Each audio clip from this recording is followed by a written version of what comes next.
Top quality और consistent performance के लिए सिर्फ सिल्वर पंप नाम याद रखना।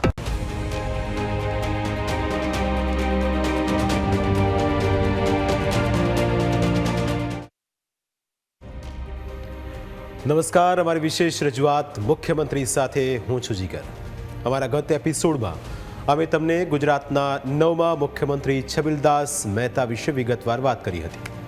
હવે આજે વાત કરીશું ગુજરાતના 10મા મુખ્યમંત્રી વિશે. એક એવા મુખ્યમંત્રી જેમનો ગુજરાતમાં એક સમય ડંકો વાગતો હતો. સૌ કોઈ તેમને બાપા તરીકે ઓળખતા હતા. તેમણે જાહેર અને રાજકીય જીવનમાં અનેક મુશ્કેલીઓનો સામનો કર્યો. એક એવા મુખ્યમંત્રી કે જેઓ અનાજ દળવાની ઘંટી ચલાવવાથી લઈને છેક મુખ્યમંત્રીના પદ સુધી પહોંચ્યા. આ મુખ્યમંત્રી એટલે બીજું કોઈ નહીં પણ કેશુભાઈ પટેલ.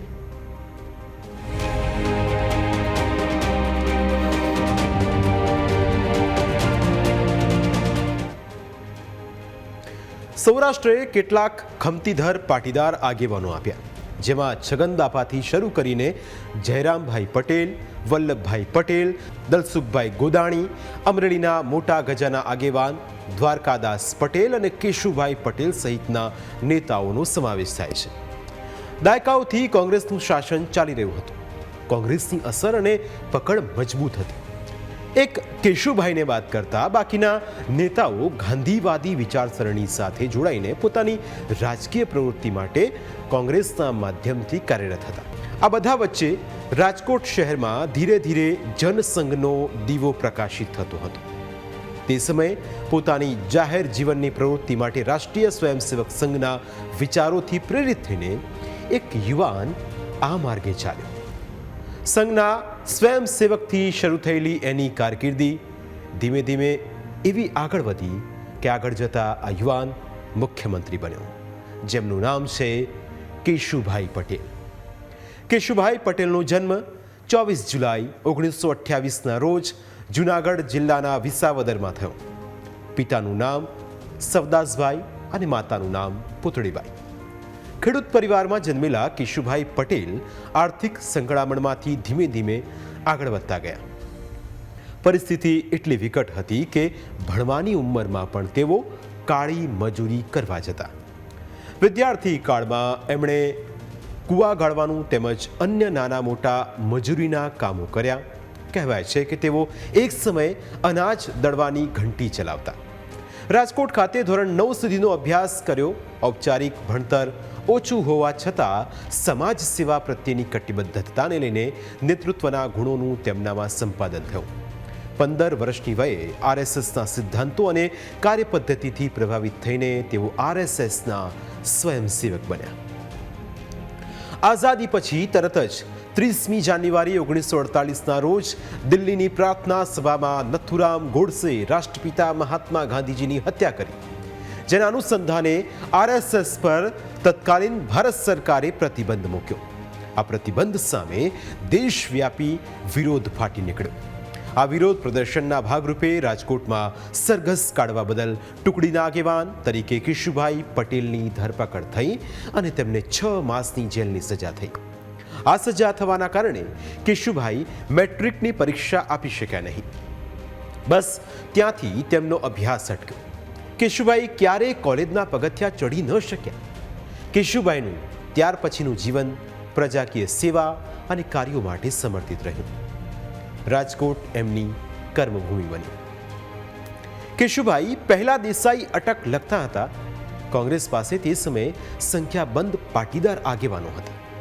તેમની સામે પાટીદાર મતદારોને પોતાની તરફ કરવા ચિમનભાઈ શુક્લ જેવા કેટલાક ચાણક્ય બુદ્ધિ નેતાઓએ કેશુભાઈની અટક દેસાઈમાંથી પટેલ કરાવી નાખી. મૂળ તો તેઓ પાટીદાર જ હતા, પણ દેસાઈ લખાવે તો લોકો માટે સમજફેર થાય. આવું તો ઘણા રાજકારણીઓએ પાછળ જતા કર્યું હતું, જેમાં સૌરભ પટેલનું નામ પણ સામેલ છે.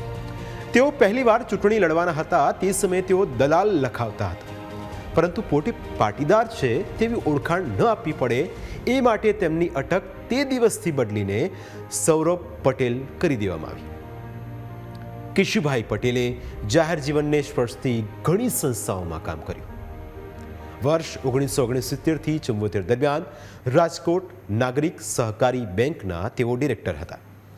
વર્ષ 1967થી 74 દરમિયાન રાજકોટ મહાનગરપાલિકામાં તેઓ કોર્પોરેટર તરીકે ચૂંટાયા અને 1967થી 72 દરમિયાન રાજકોટ ખેતી વિષયક લિફ્ટ ઇરિગેશન મંડળીના નેતા તરીકે સેવા આપી. એટલે કે એક જ સમયગાળા દરમિયાન તેઓએ જુદી જુદી જવાબદારીઓ નિભાવી હતી. કેશુભાઈ પટેલે જુદી જુદી ચળવળોમાં પણ ભાગ લીધો હતો, જેમાં વર્ષ 1951માં ગૌ હત્યા વિરોધી આંદોલન, 1961માં ગોવા મુક્તિ આંદોલન અને 1973-74માં નવનિર્માણ આંદોલનનો સમાવેશ થાય છે. આ ઉપરાંત મોંઘવારી વિરોધી આંદોલન અને માલિકો દ્વારા કામદારોના શોષણ સામે પણ તેમણે લડત આપી હતી. કેશુભાઈના રાજકારણમાં આવવાની કહાણી પણ ખૂબ જ રસપ્રદ છે. રાજકોટમાં કેશુભાઈ સાયકલ ઉપર સંઘની શાખામાં જતા હતા. એક દિવસ કોઈ ગુંડો સદર બજારમાં એક વ્યક્તિને ખૂબ માર મારી રહ્યો હતો. લોકો ભેગા થઈને તમાશો જોઈ રહ્યા હતા, પણ કેશુભાઈએ તમાશો જોવાના બદલે સંઘની લાકડીથી ગુંડાને એવો માર્યો કે ગુંડો પણ ઊભી પૂંછડીએ ભાગી ગયો. લોકોએ કેશુભાઈને ખભે બેસાડીને તેમનો આદર સત્કાર કર્યો. કહેવાય છે કે આ ઘટના પછી રાજકોટ કોર્પોરેશનની ચૂંટણી આવી તો રાજકોટના લોકોએ ભેગા થઈ કેશુભાઈ પટેલને પરાણે કાઉન્સિલરની ચૂંટણીમાં ઊભા રાખ્યા અને આ રીતે તેઓ જનસંઘમાં કાઉન્સિલર તરીકે ચૂંટાઈ આવ્યા. કેશુભાઈ પટેલ કોઈ પણ કાર્યક્રમ કે આંદોલન હોય તેમાં અવશ્ય ભાગ લેતા. કહેવાય છે કે એક વખત સુઈ ગામમાં પાકિસ્તાન તરફ જવાની કૂચ હતી. જ્યાં મીઠાનું રણ હતું એમાં પગ મૂકો તો મીઠાનો કચરો પગમાં ઘૂસી જાય. આવી સ્થિતિમાં કેશુભાઈના પગ લોહી લુહાણ થઈ ગયા હતા. તબિયત ખરાબ થઈ ગઈ હતી, છતાં પણ હાર્યા વગર પોતાનો જબ્બો કાઢીને પગ પર વીંટાળીને આગળ વધતા ગયા. જોકે પાછળથી પોલીસની જીપ આવીને તેમને પાછા લઈ ગઈ. એટલું તેમનું સાહસ પણ ખૂબ જ જોરદાર હતું. તેમણે ક્યાંય પણ પાછી પાની કરી ન હતી. ત્યારબાદથી જ જનસંઘમાં કેશુભાઈનું કદ ખૂબ ઝડપથી વધવા લાગ્યું. નસીબ અને તેમનો માયાળુ સ્વભાવ તેમને રાજકારણમાં ખેંચીને લઈ જઈ રહ્યો હતો. કેશુભાઈનો ચાહક વર્ગ પણ ખૂબ વધી રહ્યો હતો. વાત 80ના દાયકાની છે, જ્યારે અટલ બિહારી વાજપેયી, લાલકૃષ્ણ અડવાણી ગુજરાતમાં રેલીઓ કરતા ત્યારે કેશુભાઈ અચૂક તેમની સાથે રહેતા. કારણ કે કેશુભાઈને સાંભળવાની તક લોકો ચૂકતા નહોતા. તેમને સાંભળવા લોકો દૂર દૂરથી આવતા. મહેસાણા રેલી હોય તો લોકો અમદાવાદથી મહેસાણા સુધી તેમના ભાષણો સાંભળવા માટે જતા. કેશુભાઈ પટેલ આખરે કેવી રીતે વિધાનસભા સુધી પહોંચ્યા અને કેવી રીતે તેમણે રાજ્યની ધુરા સંભાળી તેની કહાણી પણ રસપ્રદ છે. તેની પણ વાત કરીશું એક બ્રેક બાદ.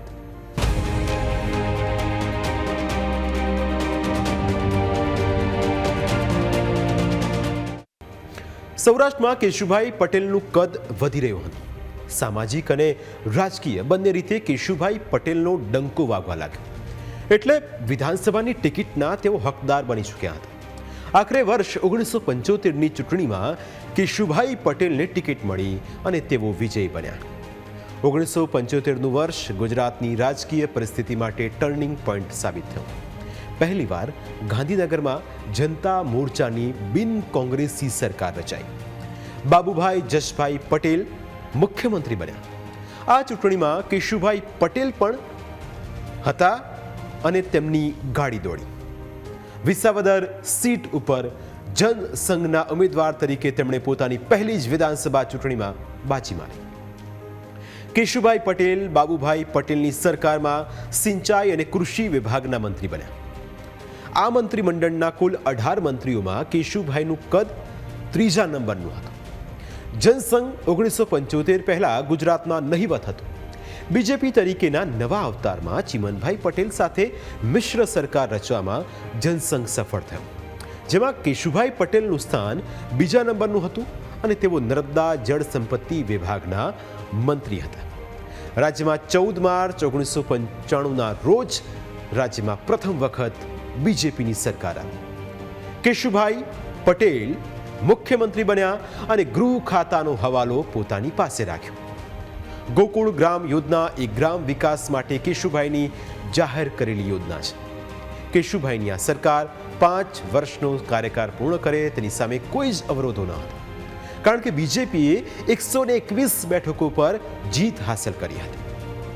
પણ જેને કોઈ ન પહોંચે તેને પેટ પહોંચે એ ઉક્તિ મુજબ શંકરસિંહ વાઘેલાની આગેવાની હેઠળ બીજેપીમાં બળવો થાય છે અને તેના કારણે 21 ઓક્ટોબર 1995ના રોજ કેશુભાઈ મુખ્યમંત્રી પદેથી રાજીનામું આપી દે છે. આખરે તે સમયે શું થયું હતું, કેમ કેશુભાઈએ રાજીનામું આપવું પડ્યું, તેનો કિસ્સો શંકરસિંહના ખજુરાહો કાંડ તરીકે રાજનીતિમાં જાણીતો છે. માર્ચ 1995માં વિધાનસભા ચૂંટણી બાદ સપ્ટેમ્બરમાં કેશુબાપાએ બોર્ડ અને નિગમોમાં સ્વતંત્ર રીતે કરેલી નિમણૂકોના કારણે શંકરસિંહ વાઘેલા તેમનાથી નારાજ હતા. કારણ કે આ નિમણૂકોમાં કેશુભાઈ, નરેન્દ્રભાઈ મોદી અને આનંદીબહેન પટેલના નજીકના નેતાઓને નિમણૂક મળી અને શંકરસિંહના નજીકના નેતાઓને ઇચ્છનીય પદો નહોતા મળ્યા. સપ્ટેમ્બરના અંતમાં રોકાણકારોએ ગુજરાતમાં રોકાણ કરવાની વાટાઘાટો માટે કેશુબાપુ અમેરિકા ગયા. તે સમયે શંકરસિંહે તેમની ગેમ કરી નાખી. સાદી ભાષામાં કહો તો રમત રમી લીધી. શંકરસિંહે ભાજપમાં બળવો કર્યો અને 45 અસંતુષ્ટ ધારાસભ્યોને પોતાના વિશ્વાસમાં લીધા. બળવાખોર ધારાસભ્યોને ગુજરાતમાં રાખવાનું સલામત ન લાગતા શંકરસિંહે તેમને તાત્કાલિક મધ્યપ્રદેશના ખજુરાહો મોકલ્યા. તત્કાલીન રાજ્યપાલ નરેશચંદ્રએ કેશુભાઈને બહુમતી સાબિત કરવાનું અલ્ટિમેટમ આપ્યું. તે સમયે અટલ બિહારી વાજપેયી, નરેન્દ્ર મોદી અને ઉમા ભારતી સહિતના ભાજપના જાણીતા નેતાઓ ભાજપની સરકારને બચાવવા માટે મેદાનમાં ઉતર્યા. ઉમા ભારતી તે સમયે ખજુરાહોના સાંસદ હતા. તેઓ બળવાખોર ધારાસભ્યોને મળ્યા પણ હતા. વાજપેયી ગાંધીનગરમાં શંકરસિંહને મળ્યા, જેમાં 3 શરત પર શંકરસિંહે સમાધાન કર્યું. તેમના સમર્થક ધારાસભ્યોમાંથી 6ને મંત્રી પદ આપવામાં આવે, કેશુભાઈને મુખ્યમંત્રી પદેથી હટાવવામાં આવે અને નરેન્દ્ર મોદીને ગુજરાતના રાજકારણમાંથી હટાવી કેન્દ્રમાં મોકલવામાં આવે. ત્યારબાદ નરેન્દ્ર મોદીને હિમાચલ અને હરિયાણાનો પ્રભાર આપવામાં આવ્યો હતો. આમ આ ઘટના બાદ કેશુબાપાના સમર્થકો હજુરિયા કહેવાયા અને શંકરસિંહના સમર્થકો ખજુરિયા કહેવાયા, જેને હજુરિયા કાંડ અથવા ખજુરાહો કાંડ તરીકે આજે પણ યાદ રાખવામાં આવે છે. શંકરસિંહ વાઘેલાએ એમની સામે જે બળવો કર્યો, ધારાસભ્યો ભાજપને છોડી અને શંકરસિંહજી વાઘેલા સાથે શરૂઆતમાં વાસણિયા મહાદેવ પાસે એક કેમ્પ હતો અહીંયા ગાંધીનગરમાં, ત્યાં ગયા. ત્યાંથી ચરાડા ગયા. ચરાડાથી એ લોકો ફ્લાઇટમાં, દમણિયા એરવેઝનું ફ્લાઇટ હતું, ચરાડાથી અમદાવાદના એરપોર્ટ ઉપર એક સ્પેશિયલ ચાર્ટર એરક્રાફ્ટ આવીને ઊભેલું અને એ ચાર્ટર એરક્રાફ્ટમાં બેસી અને બીજેપીના રિબેલ બળવાખોર ધારાસભ્યો એ ખજુરાહો ગયેલા, ત્યાંના રિસોર્ટમાં રોકાયેલા. પણ મીનવાઇલ એ ધારાસભ્યો ખજુરાહોમાં હતા અને અહીંયા આગળ હાઈકમાન્ડે સમાધાનના પ્રયાસો કરેલા. એ સમાધાનના પ્રયાસોમાં વાજપેયીજી એક ફાઇનલ મિટિંગ કરવા દિલ્હીથી આવેલા અને વાજપેયીજી જે નામ નવા નેતા તરીકે લઈને આવેલા, જે મારી માહિતી મુજબ વાજપેયીજી નામ રજૂ કર્યું હોય એ કાશીરામ રાણાનું નામ રજૂ કરેલું.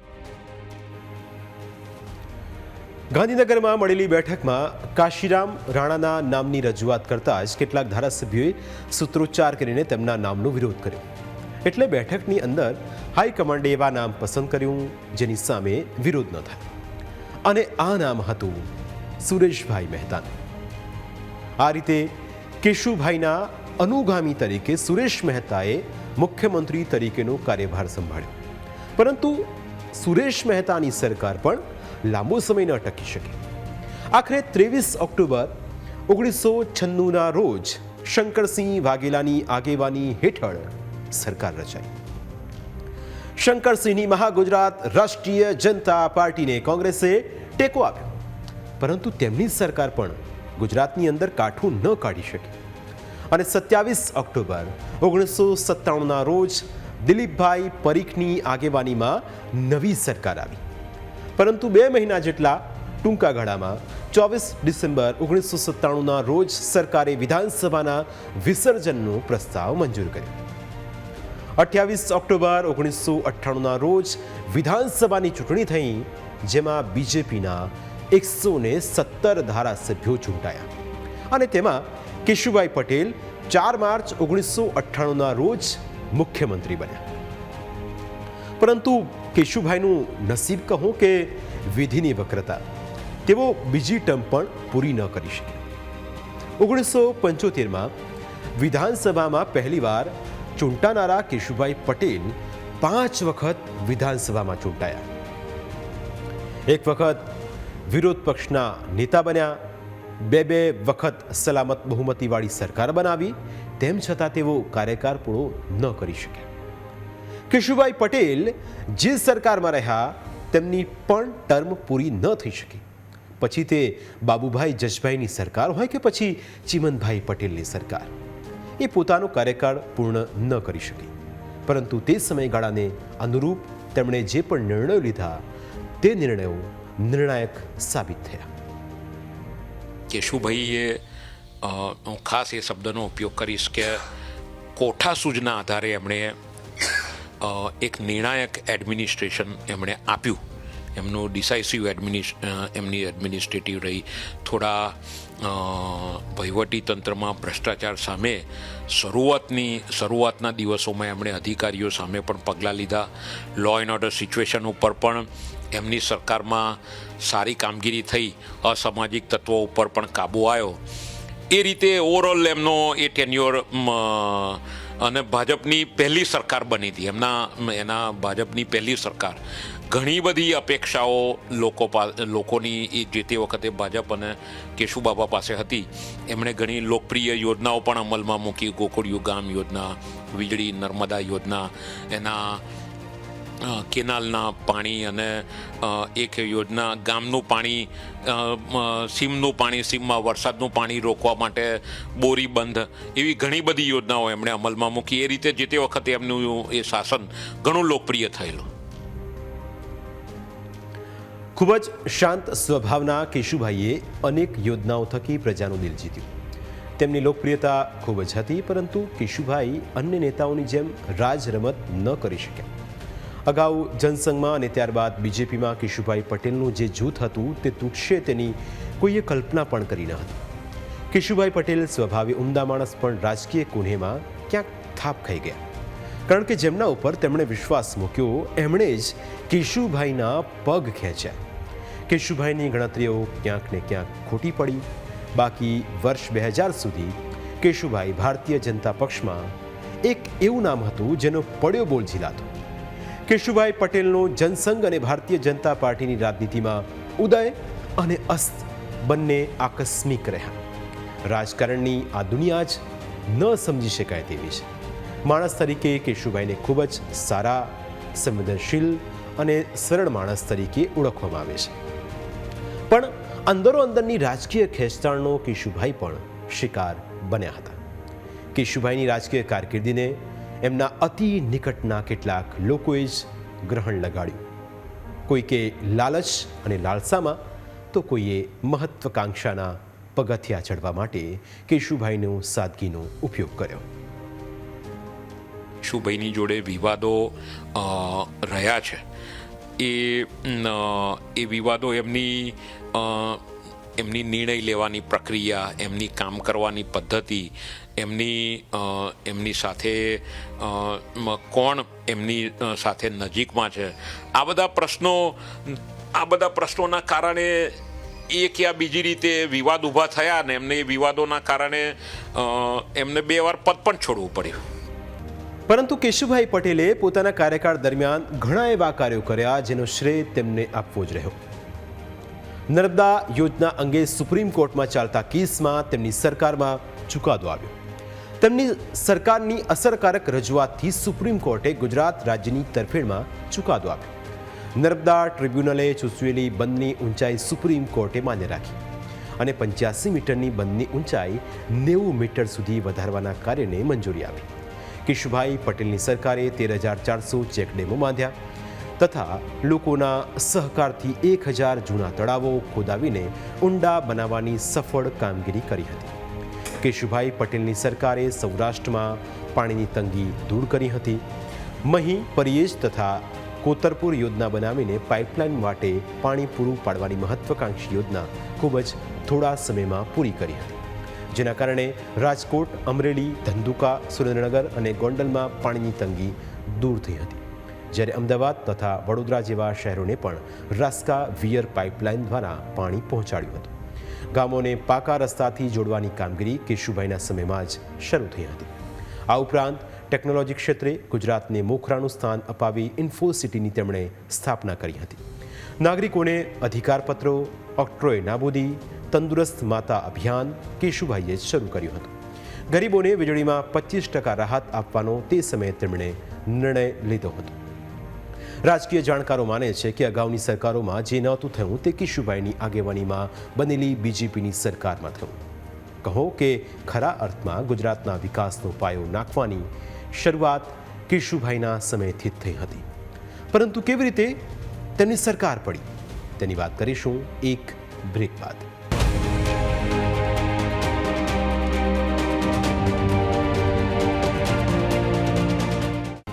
પોતાના પ્રથમ કાર્યકાળમાંથી કેશુભાઈએ કદાચ કોઈ બોધપાઠ ન લીધો અને તેના જ કારણે તેમને બીજી વખત પણ સત્તા ગુમાવવી પડી. તેનું કારણ કદાચ તેમની કામ કરવાની પદ્ધતિ હતી.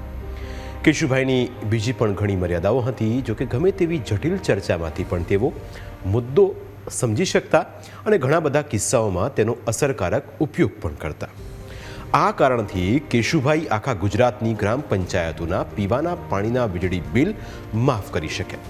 આ કારણથી ખેડૂત માત્ર પોતાના રહેઠાણથી માત્ર 8 કિલોમીટરની અંદર ખેતીની જમીન ખરીદી શકે તે કાયદો તેઓ દૂર કરી શક્યા, જેનો મોટો ફાયદો ગુજરાતના વિકાસને થયો. પરંતુ કેશુભાઈએ કરેલા કેટલાક નિર્ણયો તેમને નડવા લાગ્યા.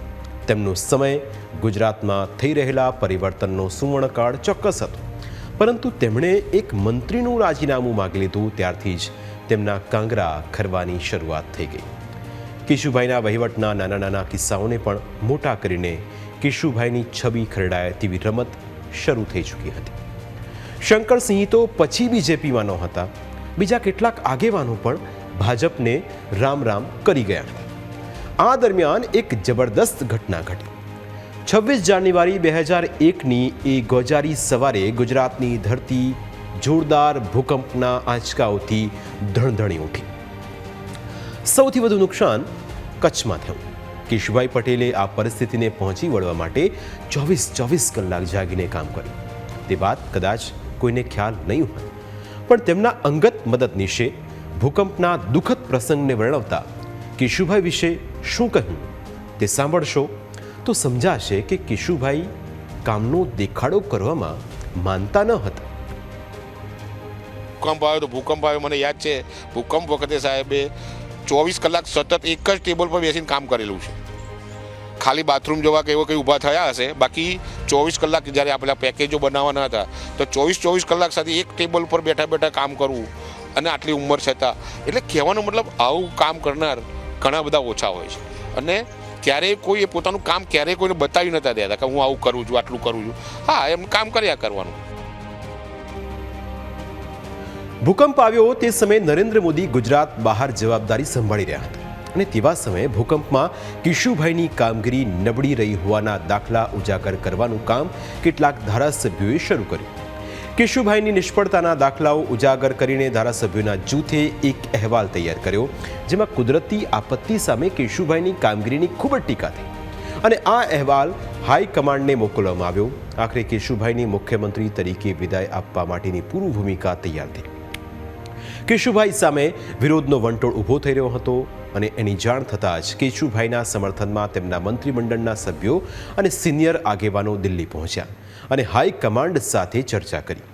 કેશુભાઈને બચાવવા શક્ય તે બધા જ પ્રયત્નો થયા, પણ આ વખતે મન બની ચૂક્યું હતું, કેમ કે ગુજરાત બીજેપી માટે ખૂબ જ અગત્યનું રાજ્ય હતું. આ રાજ્યમાં જ જો ભારતીય જનતા પાર્ટીની સરકાર નિષ્ફળ પુરવાર થાય તો એના ગંભીર પરિણામો આવી શકે તેમ હતું. તેથી હાઈકમાન્ડે કેશુભાઈ સમર્થક જૂથને ચર્ચાઓના તણાવણાથી એવું તો ગૂંચવી નાખ્યું કે કેશુભાઈને બચાવવા ગયેલું એ જૂથ કેશુભાઈને બદલવા માટેની લગભગ કબૂલાત આપીને પાછું આવ્યું. ત્યારબાદ કેશુભાઈની કચેરીમાં કામ કરતા કેટલાક અંગત લોકોએ જ કેશુભાઈની કાન ભંભેરણી શરૂ કરી. કેશુભાઈના એક નજીકના કૌટુંબિક સભ્યએ તો તે સમયે સરકારી ફાઇલો જોતા હતા અને વહીવટમાં માથું પણ મારતા હતા. એમના કારણે એક નવું પાવર સેન્ટર ઊભું થયું. અધિકારીઓ બાબતે કુશળ હોય છે, પવનની દિશા પારખતા તેમને વાર નથી લાગતી અને એટલે જ પ્રમોશન તેમજ પોસ્ટિંગ જેવી બાબતો ગાંધીનગર બહાર અમદાવાદમાં એક ખાનગી ઓફિસમાંથી નક્કી થવા લાગી. એટલું જ નહીં, જશપાલસિંહ જેવા મંત્રીઓ કેબિનેટની સંવેદનશીલ બાબતો અને મંત્રીઓ વચ્ચેના મતભેદોની રજે રજ માહિતી માધ્યમોને પૂરી પાડતા, જેના કારણે પ્રધાનમંડળ ઉપર કેશુભાઈનો કાબુ ન હોવાની છાપ ઊભી થતી હતી. આ બધાનું પરિણામ અને કચ્છમાં ભૂકંપ સમયે કેશુભાઈની પરિસ્થિતિ સંભાળવામાં નિષ્ફળ ગયા હોવાની છબીના કારણે તેમનું રાજીનામું લઈ લેવામાં આવ્યું. પરંતુ કેશુભાઈ એક વ્યક્તિ તરીકે ખૂબ સરળ અને સજ્જન માણસ હતા. તેમના અંગત મદદનીશ શેતલભાઈએ 1995થી લઈને 2021માં જ્યારે તેમનું નિધન થયું ત્યાં સુધી તેમની સાથે કામ કર્યું. ન્યૂઝ કેપિટલ સાથેની વાતચીતમાં શેતલભાઈએ કેશુભાઈ સાથેના તેમના અનુભવો શેર કર્યા. તેમની વાત સાંભળશો તો તમને સમજાશે કે કેશુભાઈનું વ્યક્તિત્વ કેટલું ઉમદા હતું. અમે એક વખત ચૂંટણી પ્રચારમાંથી આવતા હતા, લગભગ વિરમગામની આજુબાજુથી અમે અમારો છેલ્લો પ્રવાસ પતીને અમે આવતા હતા. ત્યાં સાહેબનું જમવાની વ્યવસ્થા અમારે બધાની પણ હતી, પણ ત્યાં થઈ ગઈ. સાહેબે જમી લીધું ને પછી સાહેબને નીકળવું હતું તો અમે બધા ચલો કે આપણે ઘરે જઈને જમીશું, કારણ કે 10 વાગે પહોંચી જવાના હતા. તો અમે જમવા માટે જમ્યા વગર અમે ગાડીમાં બેઠા. જેવા ગાડીમાં બેઠા તરત મને સાહેબે પ્રશ્ન કર્યો કે શીતલ, સ્ટાફે ને બધાએ જમી લીધું, આપણે સિક્યુરિટીવાળા બધાએ? તો મેં કહ્યું સાહેબ બધા હવે એવું કહે છે કે ઘરે જમ્યું, કાંઈ ઉતાવળ નથી એટલે. તો આપને સાહેબ નીકળવું હતું એટલે. તો કે એક કામ કરો, રસ્તામાં જેવી પહેલી હોટલ આવે ત્યાં ગાડી ઊભી રાખો કે. તો સાહેબે બાજુમાં ગાડી ઊભી રાખી અને પહેલાં કીધું કે હું ગાડીમાં બેઠો છું, મેં જમી લીધું છે, તમે બધા જમી લો પછી આપણી ગાડી આગળ જવાની. એટલે કહેવાનો મતલબ સાથે રહેનાર માણસોનું એટલું બધું ધ્યાન રાખનાર, આટલા બધા કામોમાં આટલું બધું કામ ચાલતું હોય ચૂંટણી પ્રચારમાં તો કેવા બધા કામ છે, છતાં પણ એમણે પહેલાં એવું કીધું કે નહીં, આપણે અડધો કલાક મોડા ઘરે પહોંચીશું તો બધાને જમવાની વ્યવસ્થા થઈ જવી જોઈએ. કેશુભાઈ સામાન્ય પરિવારમાં આવતા હોવાના કારણે તેઓ સામાન્ય પરિવારોની ખૂબ ચિંતા કરતા અને એટલે જ તેમની યોજનાઓ પણ સામાન્ય લોકોની પ્રાથમિક જરૂરિયાતો પૂરી કરવા માટેની હતી, જેમાં પ્રાથમિકતા પાણીની હતી. આ ઉપરાંત પોતે પણ ખેડૂત હોવાથી ખેડૂતોની સમસ્યાને ખૂબ જ વાચા આપતા અને ખેડૂતોની સમસ્યાઓ ઉકેલવા પ્રયત્નશીલ રહેતા હતા. તેમના અંગત મદદનીશ કહે છે કે નાનામાં નાના માણસની તેઓ વાત સાંભળતા, તેમની ઓફિસે આવનાર કોઈ પણ વ્યક્તિની સમસ્યાનો તેઓ ઉકેલ પણ લાવતા. સાહેબ એવું બધાને એવું કહેતા, અમને પણ કહેતા કે ભાઈ જો આ માણસ આપણા ત્યાં આવ્યો તો કંઈ એમને એમ તો નહીં આવ્યો, આટલા બધી જગ્યાએ ફર્યો હશે, ક્યાંક તકલીફમાં હશે તો જ આપણી જોડે આવ્યો. તો આપણે કરી શકતા હોય તો આપણે એનું કામ ગમે તે રીતે રસ્તો કાઢવા માટે ગમે તે પ્રયત્ન કરવાનો. આ માણસ આવ્યો છે તો છેક સીએમ સુધી જ્યારે ક્યારે પહોંચે કે એને હાવ તકલીફ હશે, કંઈક પ્રોબ્લેમ હશે તો જ એ સીએમ સુધી પહોંચે હોય. એવો એક દાખલો તમને કહું. અહીંયા આપણી બાજુના ગામમાંથી એક માજી આવ્યા હતા, લગભગ 70-80 વર્ષના માજી હશે. એમનું એક મકાન હતું, એના છોકરાએ કંઈક લખાણ કરીને લઈ લીધું હશે કે ગમે તે હશે, તો છોકરાએ એને કાઢી મોકલેલા. જ્યારે સાહેબે આ બોલાયા અધિકારીઓને ત્યારે એવું કીધું કે ભાઈ આ છોકરાને એની કોઈને કોઈ ભૂલ તો થતી જ હોય, કોઈ બી માણસ હોય, સરકારી કામ કરતો નાની મોટી ભૂલ હોય તો આ છોકરાને કોઈ પણ કેસે એને દબાવો અધિકારીઓ થ્રુ, એના સેન્ટ્રલ ગવર્મેન્ટના અધિકારી, એના પોતાના જે જગ્યાએ નોકરી, અને એને સસ્પેન્ડ કરો. સસ્પેન્ડ કરાવડાયો પછી બધા જ લોકો એને એવું કીધું કે ભાઈ તમે અહીંયા આમાં તો ત્યાં ઉપરથી સૂચના આવી એટલે તમે જે હોય ત્યાં ઉપર મળો. પછી સાહેબે એને બોલાવ્યો, પછી એને સમજાવ્યો કે ભાઈ જો તને સસ્પેન્ડ કેમ કરવામાં આવે, આ બાબત છે, કાયદેસર આવું છે. પછી એ લગભગ 1-2 મહિના પેલો રહ્યો એટલે કોઈ બી માણસ પોતાની નોકરી જાય એટલે તો ટેન્શનમાં આવી જાય કે મારા બૈરા છોકરા શું કરશે. એટલે સાહેબે તરત એને કીધું કે જો તારા બૈરા છોકરા આવું થશે તો તારી માનું શું પરિસ્થિતિ આવે. એટલે તરત એને ફીલ થયું કે નહીં, ખરેખર આ મારાથી ખોટું થઈ ગયું. કેશુભાઈએ વૃદ્ધાના દીકરા પાસે લખાણ કરાવી લીધું હતું કે તે જિંદગીભર તેમની સેવા ચાકરી કરશે અને ત્યાર પછી તે વૃદ્ધાના દીકરાને તેમની ફરજ પર પાછો લેવામાં આવ્યો હતો. એક મુખ્યમંત્રી સામાન્ય વૃદ્ધાની તકલીફ આ રીતે દૂર કરી આપે તેવું ભાગ્યે જ બને. તેઓ આટલા સંવેદનશીલ હોવાના કારણે જ લોકોમાં તેમની ઉપમા બાપા તરીકે હતી. કેશુ બાપાનું જ્યારે અવસાન થયું ત્યારે સૌ કોઈની આંખો પણ ભીની થઈ. પરંતુ ગુજરાતને કેવી રીતે 11મા મુખ્યમંત્રી મળ્યા તેની વાત કરીશું અમારા આવતા રવિવારના એપિસોડમાં. ત્યાં સુધી મને રજા આપશો. નમસ્કાર.